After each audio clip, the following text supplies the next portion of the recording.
आपण मैंने प्रतिदिन घरे पूजा करुछंती तो फूल निहाती भाव में ठाकुर को चढ़ाऊे आम समस्ते चढ़ाती फूल बिना तो पूजा अधूरा बोली जना जीव तो जा हो फूल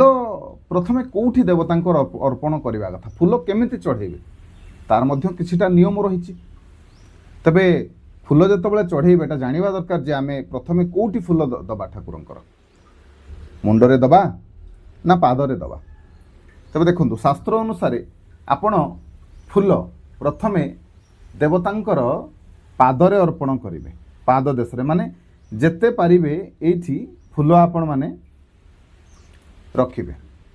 फूल प्रथमे नले गोटिए फूल हेले भी आपणकर पाद देश रे रखिबे तापरे तांकर ये देखंतु शरीर रे धरंतु ये हनुमानकर मूर्ति अछि तांकर एटी हाथ गुडी सुंदर भाव रे अछि तो एटी सुंदर भाव रे आपण माने फूल गोटिए गोटिए दे परिबे एठी एमती दे परिबे सुंदर भाव रे दे देले तापरे एठी देखंतु एठी गोटे फूल रखा हेछि एवं तापरे मस्तक रे तेणु प्रथमे पाद तापरे शरीर एवं तापरे मस्तक रे आपण माने रखिबे फूल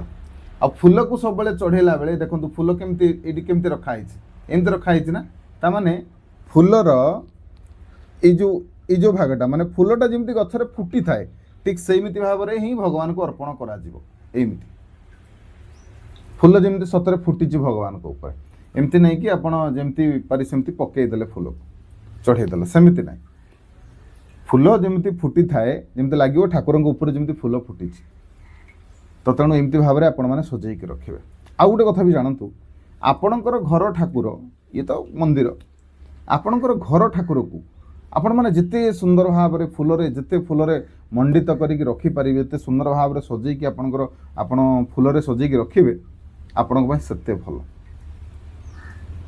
शास्त्र अनुसार आपण घर देवता को आपण जिते सुंदर भाव में फूल सजेक रखिए सेते कल्याण आपण घरे बा आपण को प्राप्ति हम भगवान आपणकर मंगल निश्चिंत भाव में करेंगे तेणु फूल निहाती भाव में सजेकी भगवान को रखिए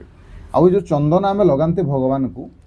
प्राय समय कौन करती लोक मैंने ना एमती लगे दिखते किंतु जदि आपण मैंने सुंदर भाव में तिलक करें सुंदर भाव में चिता काटिकी सजई पारे भगवान को जमी आपण लगाते सुंदर देखा जावाई चंदन लगाती सेमती आपण मैंने जदि करेंगे भगवान को मध्य सुंदर भाव में लगे पारे जब लगाती बहुत बढ़िया हम भगवान निश्चिंत भाव में कृपा और कल्याण आपन को मिल तेणु